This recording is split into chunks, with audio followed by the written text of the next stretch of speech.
Barundi bakundwa mwashimiye gukurikirana ibiganiro mushikirizwa n'imbonesha kure yanyu ya BTV, umwanya mwiza kugira ngo tubashikirize amakuru yacu twabateguriye kuri uno munsi. Amakuru duhera ku ngingo nkuru ziyagize, kuraba ingene igihugu cifashe, imigenderanire hagati y'amashirahamwe ataho yegamiye hamwe na leta, ndetse no kurabira hamwe ukuntu abarundi bashobora guhindura ingendo n'ivyumviro, biri mu bikuru vyaganiriwe hagati y'umushikiranganji wa mbere Gervais Ndirakobuca mu mubonano yahaye amashirahamwe, abarongoye amashirahamwe abiri, ishirahamwe rya Oricom hamwe n'ishirahamwe rya Parsem. Muraza kubikurikirana mw'idonido ry'amakuru yacu. Nayo umunsi mpuzamakungu wahariwe umuguzi ushitse mu gihe abaguzi bo mu Burundi bafise ibibazo na cane cane kwiduzwa ry'ibiciro, bagasaba leta yuko yobijamo kugira ngo ibiciro bigabanuke. Turafise n'amakuru atandukanye, aho umukinyi wa Ninde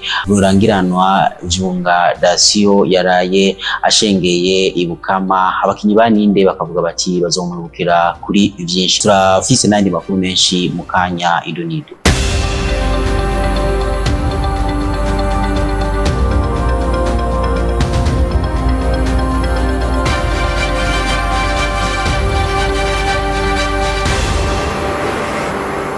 Kanya idonido ry'amakuru yacu, nkuko twababwiye mu ntanga marara, kurabira hamwe ingene igihugu cifashe n'imigenderanire hagati ya leta n'amashirahamwe ataho yegamiye, ndetse no kurabira hamwe ukuntu abarundi bashobora guhindura ingendo n'ivyumviro, biri muri bimwe bikuru vyizwe hagati y'umubonano umushikiranganji wa mbere Gervais Ndirakobuca yahaye abarongoye amashirahamwe Oricom hamwe na Parsem.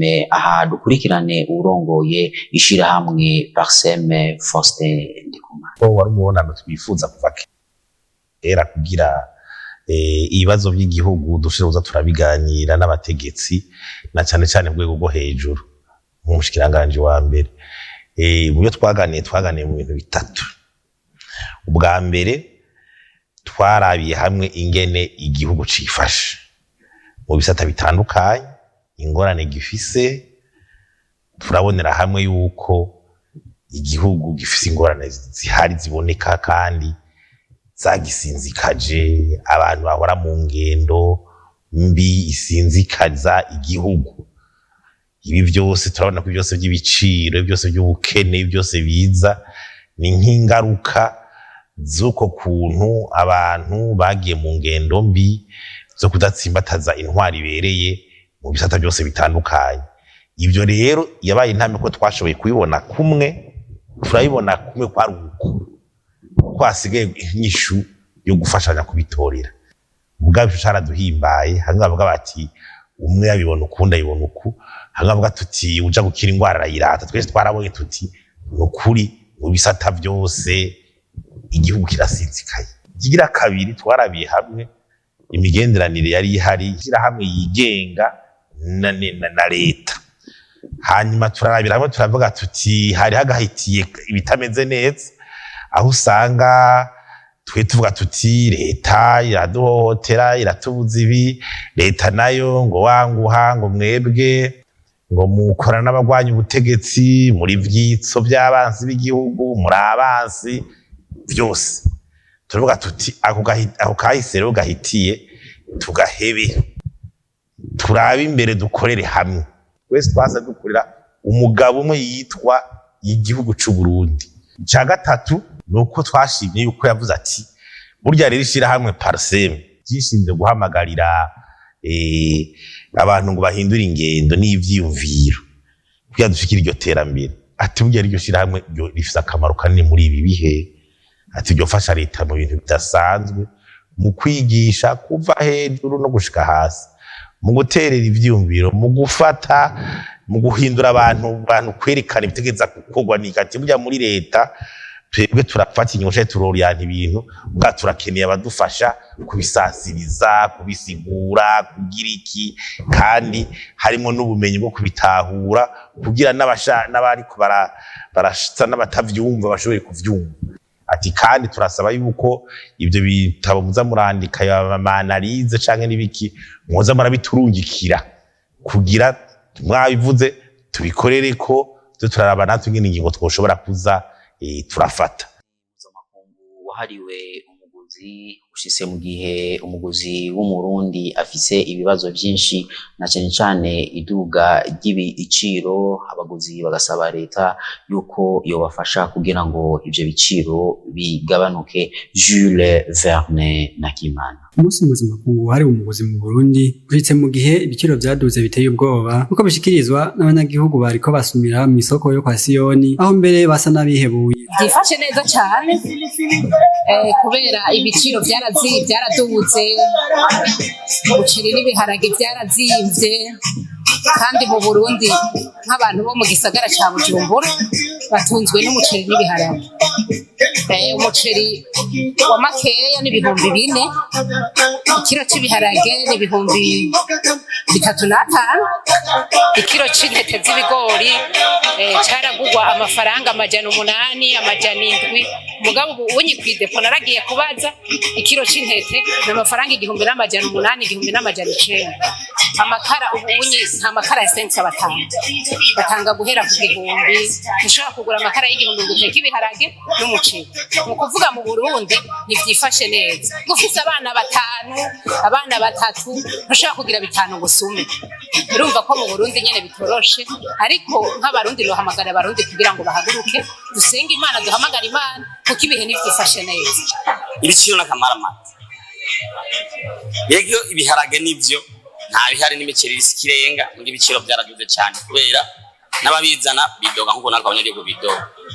Ntabwo ati none je ngiye kuzana Imana ndazideduwa naye none naye shangurisha. Abo banyagihugu basaba leta kugira ikikoze ibiciro bigasubira kumanuka. Turahanze amaso Imana nivyo, ariko uravye abategetsi nibo badukuriye, nibo bashobora kuvuga ati ubutunzi bwifashe guta mu gihugu, ukuntu umwimbu mu gihugu wifashe bivanye n'ukuntu baravye umwimbu, kuko baraba impande zose bakavuga ati iki kintu kirakwiye kugabanurwa igiciro, babona ko bishoboka kuko twebwe tubona hafi aha nyene tuba tuzi. Rero dusaba kugira ibidandazwa biboneke ku rugero rushimishije, nuko ikori leta itora ku byo gufungura abanyagihugu bakenera yuko ryopunguka, ibidandazwa kabona gusubira hasi, kuko nivyabe n'igihugu bose baguma babikeneye bose kandi ku byo twatwese hamwe. Iyo mu gihe umudandaza rero azanye bamutoje ikori rinini n'abaca duza ibidandazwa akacagwa mwene gihugu. So rero dusaba leta nuko yogabanya ikori ku byo abanyagihugu bakenera by'ibifunguro, hama ibintu kaboneka gukoroka ku isoko n'ahandi hantu hatandukanye. Mu banyagihugu babishikirije mu gihe kuri uyu wa gatatu igenekerezo rya 15 Ntwarante hari umunsi mpuzamakungu wahariwe umuguzi. Bandanye n'abakuru twabateguriye, abavyeyi batwara abana babo kubasukisha barakwiye kuraba neza yuko ababasuka batabakwega cane imishatsi kuko birashobora kubazanira ingorane. Ibyo bivugwa na muganga Boazi Nibitanga. Mu bijanye no gusuka imishatsi dusanzwe tumenyereye ku b'igitsina gore byashika n'abahungu bakabigira, mugabo ahanini cyane iyo bikozwe ku muntu akiri muto, nko ku muntu akuze nta ngorane zigira, mugabo nawe nyine hari ingorane mu gihe bamusutse imishatsi bakayikwega cyane, kuko mu mutwe aho imishatsi ifatira ni kuri po yitwa kwishevelu. Rero iyo kwishevelu uyikweze cyane n'ingufu nka kurya usanga basuka n'ikimenyamenya inyuma yo gusukwa, uzosanga abigeme benshi canke abadamu baca bavume ngo umutwe urukumeneka. Rero hari ingwara ishobora kwadukiramo akagira ibintu twita amavesicule du kwishevelu. Donc haba ari utuntu tugomba kumera nk'imiburo mu mutwe tumeze nk'uduherehere, kandi ikibazo aho kiri mu gihe bamukweze cyane imishatsi haca haba ikibazo kijanye na concentration. Nko muri ayo masaha angahe ari imbere uzobigenze cyangwa umukenyezi ko twumviriza ugaca ufata nk'ikintu ari nk'umunyeshuri ugomba wiga amanote, ntibiza kwinjira n'ibiburi kubera concentration, kubera ko habaye gukwega kwa cyane kwa ya kwishevelu, bigaca bituma n'indani au niveau ya cerveau concentration ibikibazo. Ikindi nico mwatubajije kijanye n'amakaske ku bakenyezi iyo bagiye mu salon de beauté kujya kurobara umwanya muremure bari mu makaske. Mu isanzu z'ya kaske nta ngorane zigira kuko iyo makaske bayazanye mu gihugu bafise amakataloge. Iyo kaske bayiregeye kuri kataloge yayo kubiragira ayo makaske yagira ama puissance ama watt zigira. Iyo bayiregeye kutariko no bitera ingorane. Mugabo umukwafeze wo muri salon de coiffure mugihe yayiregeye neza selon ijya kataloge ibiriko nta ngorane. Mugabo hari igihe baca bifuza ko bagira séchage nyaruka bigaca bituma ijya chaleur ujya n'ubushuhe ntabari byiza kubw'amagara y'umuntu. Mugabo mu gihe bubahirije catalogue ama degré ma watt selon ijya puissance ijya appareil bagaca bakatira ama degré bikwiranye n'umwanya baza kumaramwo nta ngorane nimwe ihari. Rero hanini cyane n'ubye abasanzwe bakora muri salon de coiffure kubahiriza ajya ama degré abari kuri catalogue n'umwanya umukiriya ategetswe kumara muri ya kaske. Ubundi bwo kaske nta ngorane mugabo amaze kurenza bitera ingorane mu mutwe naho nyine trouble de concentration kuko bwa bushobora ikintu gihindura mu bijanye no mu mutwe uko umwana w'inyamuregure na degré yayo kandi bive na puissance y'iyo machine. Mugabo bavyubahirije nta ngorane niyo umwana kuvuga ati umwana bamusuka ku myaka ine kuko ubukomezi bwa kwisheveri buratandukanye n'umuntu washobora kuba ari ku myaka 2 kumwe kwisheveri bimaze gukomera undi gasanga mu myaka 5 ntirakomera. Rero nta myaka ihari tuvuga ati niyo myaka ihari yo gusuka ku mwana. Umugabo ahanini cyane nk'impanuro ku bavyeyi gusuka umwana akiri muto si byiza kiretse umusutse imishatsi mutayikwega cyane imishatsi mutayikwega cyane kuvyo mugabo hari igihe bayikwega cyane bijya si byiza bica gutera ikibazo kuya kwisheveri no ushato mu mutwe kandi n'ikibazo indani mu mutwe. Rero mugabo mu gihe babigeze badakwega cyane imishatsi nta ngorane n'imwe bo bikora kandi nta kibazo. Najya amaproduit basanzwe bashira mu mishatsi buriya hari ukuntu bayavanga. Buriya hari amaproduit usanga ari très acide ku buryo mu gihe wayadiriwe nabi wacanze nabi aragutura n'umushatsi ku buryo na kwisheveri no mu mutwe ushobora kugusha. Mugabo mu gihe bayacanze neza nta ngaruka nimwe ihari. Ari abantu babimenyereye basanzwe bayacanga neza amaproduit nta ngorane bashobora kuyakoresha nta kibazo. Mugabo mu gihe bagize dilution bibacanze nabi yari très acide si byiza ku magara y'umuntu na cyane cyane kuko hegereye ubwonko. Kuganduka ku muntu yabuze uwiwe ngo ni ikintu ciza cyane kuko gitanga amahoro mu muryango bivugwa n'umukurambere Adolphe Ntibasharira. Urumva umuntu apfuye ico bagira ubwa mbere baragandara. Kugandara ari umuntu akuze bavuga ko bishobora kumara nk'iminsi 8 bafata bagatumira abantu. Urumva umuntu yapfuye abantu kuva kera ngena byari bimeze mu Kirundi abantu ntibasubira kurima, abantu ntibasubira kwiyoga, abantu ntibasubira gukubura, abasokoza ntibasubira gusokoza. Wari umucafu gusa bikerekana n'ibintu by'ibiribwa byabo kinyobwa inzoga bayita ibirohe urabona n'ibintu bibi. Bagaca bafata nk'iyo minsi iheze bagaca mu bihonda bagatanga amasuka niko bavyita kugira ngo abantu baje kukivi barime. Bakarindira nk'iminsi mikenya nk'amezi 2-3 bakavuga ko abantu bazoca ku mazi. No kuvuga rero guca ku mazi baca babanza kuruhuka kuko abo bandi barekura ababanyi mugabo bo baguma bagandaye. Abantu bakaja baraza kubafasha bakabaha ikivi kugira ngo ntibaze bicwe n'inzara. Hanyuma rero n'umuntu akuze ari umuntu akiri muto abo baciye ku mazi no kugandukira ko bashobora kuca bagandukirako. Mugabo umuntu akuze rero kubera abamaze kuronka inshuti nyinshi abakwe ba mwana iwabo w'abakarumva abantu bari kura abana benshi barafata umwanya bakitonda kuko n'amajambo bamuvugirako yaba amajambo ya nyuma. Hari ibintu byo kugigisahira igisahira mu kijya rero urumva bacotsa ku giti ku ntuze ku ngwi z'umurinzi. Hanyuma kandi si uwari we wese yaguha ico gitoki wagihabwa ngo nabo mudasangiye ubwoko. Hanyuma rero bagaca banywa amata rero bayahabwa n'umuntu akuze wo mu muryango nk'abafise ba se wabo, nk'abafise bakuru babo bakuze iyo habuze ba se wabo mu muryango bakabaha amata. Abantu rero bifise bararondera n'impuzu n'ubu barabigira impuzu nshasha bakambara no kuvuga baragandutse barohageze rero kuvuga amajambo. Baravuga uwutanga amajambo yaravuga ati jambo utarivugira ngaha umutama yarashengeye umupfasoni yarashengeye utarivugiye ngaha nta kindi azobaza. Niho babaza rero byangu ufise amadeni uwo nawe nyene yoba yarayafitiye ayavuge tuyishure canke ayazane tuyasubize mu muryango kuko nawe nyene yari umuntu yaratanga. Ubwo buryo bwa kera nta bukiriho. Iyo batagize n'ivyo nyene bapfa kugira nabi mugabo bafashe uwo munsi bakawitirira kuganduka ku muvyeyi canke umuntu akuze. Ndakubwije ukuri izo ngaruka je ndamaze kuzibona. Abantu mu muryango ntibaronka amahoro, ntibamenye ivyo ari byo, ni deni baba bafise guherahereza umuvyeyi. Ivyo bintu n'ukuri ndabibona mu miryango itari mike. Mugabo igihambaye ni uwo mutima wo kuvuga ati tuganduke kuri uwo muntu, bakabigira uko babishoboye kuko n'ababizi ubu basigaye ari bake. Ivyo bibazo bitahabaye umuntu akuze bafata umwaka, irashobora kuba rero umwaka n'inusu, imyaka 2 bivana n'ubwo buryo. Kibi nuko bokwibagira ko urwo rubanza ruriho.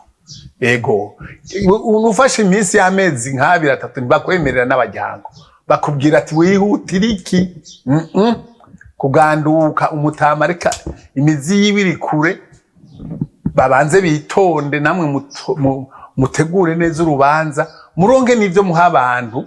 Hajya abantu baje baravuga ati bigongezwe iyo nzoga mugabo babazanya amarari ibintu byinshi barazana imiryango yose iva kure mwayitumya ko yose. Yego ziza rero no nk'ubu twivuze ni umwaka nibirenga ibyo baganduka ko bariko baraca ku mazi nuko imizi bitari kurumba nta bana afise, nta bana, nta manza ndende yoba afise abamukomoka ko bo bafise. Nico gituma ubona baca babibwira ko urabona ubu ndaze nkahi Bujumbura barava guhamba kuko urabona ubu barafise bya byumba babikamwo ibiziga bwa ntibyononekare. Mugabo kera urumva afuye ubwo nyene bararamufuvye kuya kwa musulman bakaca bamufuba hanyuma bakaca bagandana. Ariko urabona birafata umwanya igyandwi ya minsi 8 irashobora guhera akiri hajya bakirindiriye hanyuma bakaca bagira ko rero. Kandi birafasha abona nk'aba b'Ibujumbura bafise imiryango ya ruguru ibimanutse n'ibintu byumvika ko batoje baduga bamanuka n'ubu bukene buri hubu rero. Hanyuma urazi rero n'umuntu apfuye batavyaye bavuga ko bamutanikara. Makuru y'imico n'akaranga umukinyi Vyunga Dasio akina Ninde yarashengeye abakinyi ba Ninde bakaba bavuga bati bazomwibukira kuri byinshi. Ni inkuru ya mugenzi wacu Ange Negrita Irakoze.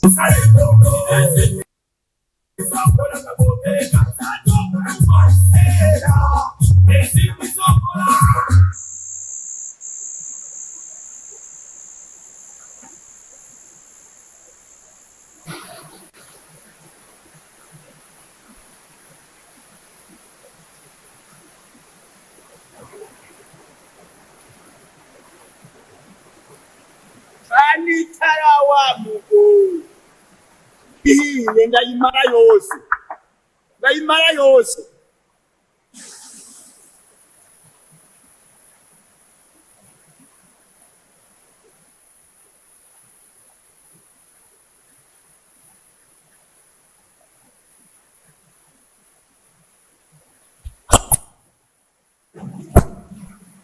inzoga umugore waje agiye kuyenzera reka agakengerezi yakampaye yansomeke.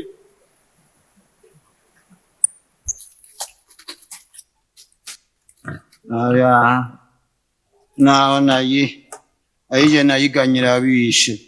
Uyu ni umwe yahora mu nararibonye mu gikino Ninde gisanzwe gikinwa n'abakinyi bo mu ntara ya Gitega muri komine Rutegama. Vyonga Dasiyo benshi bazi nka Bukombe akaba yaraye yitavye Imana kuri uyu wa kabiri igenekerezo rya 14 Ntwarante uyu mwaka turimo. Umwe mu bari basanzwe bakinana ico gikino benshi bazi nka Kireko akaba yatubwiye ko yakiranye umubabaro mwinshi yumvise iyo nkuru yica mugongo, akavuga ko bazomwibukira kuri byinshi kuko yari n'umukinyi mwiza. Twavuye mu gahunda uko tigeze agwara, afashwe bamujanye kwa muganga atarafata n'imiti yaciye acikana. Icyo tumwibukira ko ari mu bakinyi ba kera twatanguranye, niwe yaratanguye mu batanguye ikiganiro naje turi kumwe. Yari umukinyi yakina neza, yakunda gukina mu tujajuro. Abazomwibuka akazina bazomwibukira ko bari bamutaziriye Bukombe. Yari umushingantahe ahanura abandi cyane muri Ninde na cyane niwe bari bizigiye. Akaba yari no muri komite itwara umugwi. Aho rero turahombye cyane, turababaye. Twe dusaba abakunzi n'abagenzi ko boremesha umuryango wiwe yasize na groupe Ninde, kuko urumva y'umukinyi nk'uwo agiye, urumva tuba duhombye cyane. Na twebwe ucumenga turabonetse inkokora naho tubona tubuze iwacu, ntitwosha twihebura, tuzobandanya mugabo murumva ko bigoye. Uwo mukinyi akaba yari amaze imyaka 42 akina muri uyo mugwi. Umusarani muganga yantumye reka ndagwaye uni utwaye egome kugira ngo ntazuba ingwara ugende gutwara ungana gutyo. Yego najanye mwinshi aheze indwi zibirabimbwiye. Turangiza amakuru yacu n'amakuru y'inkino, aho amakuru y'inkino dushikirizwa na mugenzi wacu Jules Boris Ingabire. Inyuma y'indwi gira ya 2023 mwiganwa ry'umupira w'amaguru mu Burundi Primus League, umugwi wa Bomamuru FC mu ntara ya Cibitoki urafata ikibanza ca mbere ndetse n'amanota 51 n'ibitsindo bigera kuri 34, naho umugwi wa kabiri akaba ari Flambeau du Centre uza mu kibanza ca kabiri n'amanota 50 ndetse n'ibitsindo bigera kuri 21. Vitalo FC ubwo imaze inkino zibiri idatsinda yaje kwisanga mu kibanza ca kane inyuma ya Message ngo ziri mu kibanza ca gatatu ndetse n'amanota 43 zose zinganye, ariko Message ngo zikafise ibitsindo 17 nayo umugwi wa Vitalo FC ukafise ibitsindo 9. Umugwi wa Atletico New bacari mu kibanza ca nyuma n'amanota 18 mu nkino 23 maze kuwukina muri iryo higanwa ndetse n'ideni ry'ibitsindo 25. Umugwi nserukiragihugu intamba mu rugamba w'abakinyi bakina hano mu gihugu cacu barabandanya imyimenyerezo yabo ariya ku kibuga c'ubuhinga Centre Technique co mu Ngagara, aho ku munsi w'ejo habonetsemwo abakinyi basanzwe badakina hano mu gihugu cacu c'u Burundi. Aha twovuga nka Mvuyekure Emmanuel hamwe na Steve Nzigamasabo basanzwe bakina mu gihugu ca Tanzania, ndetse hakaba haranabonetse n'usanzwe ari mu bafasha umumenyereza azwi ku izina rya Khalid Niyonzima. Nyuma yaho umumenyereza w'intamba mu rugamba Etienne Ndayiragije amenyesheje ko Uburundi uzokina inkino zibiri za kivandimwe kwa 2025 ndetse na 2028 Ntwarante uno mwaka, hari ndetse n'igihugu ca Kenya. Umugwi nserukiragihugu wa Kenya Harambee Stars waraye umenyesheje ko ubu rukino utakirukinye, ariko bikaboneka yuko umugwi wa Kenya uzoca ukina ku itariki ya 28 Ntwarante n'igihugu ca Iran. Iyo nkuru ya Jules Boris Ingabire turangirije ko amakuru yacu twari twabateguriye kuri uno munsi, ariko makuru twagiye turabashikiriza tubibutse neza yuko umushikiranganji wa mbere Gervais Ndirakobuca yarakiriye abarongoye amashirahamwe ataho yegamiye amashirahamwe ya Udicome amwe na Parsem mwamubise Faustin Ndikumana muri ano makuru aho yariko aratubwira bimwe mu byo baganiriye bikuru na cyane cyane bijanye no gutsimbataza intwaro ibereye. Uno munsi mpuzamakungu wahariwe umuguzi, aho umuguzi mu Burundi asanzwe afise ibibazo bitandukanye cyane cyane bifatiye ku biciro byinshi by'ibidandazwa byagiye biraduga, bagasaba leta yuko yo bijamo kugira ngo ivyo biciro bigabanuke. Tukaba tubashimiye mwese mashobora kuyakurikirana, ariko kandi dushimire Ange Negrita Irakoze yadufashije kugira ngo ahagarikire ano makuru. Dushimire mu buhinga bw'ivyuma Jules Boris Ingabire amwe na Jean-Claude Nduwimana aribo badufashije, ndetse n'abamenyesha makuru ba BTV bagiye hirya no hino kugira ngo bashobore gutorokanya ano makuru. Imana ibafashe naho gutaha.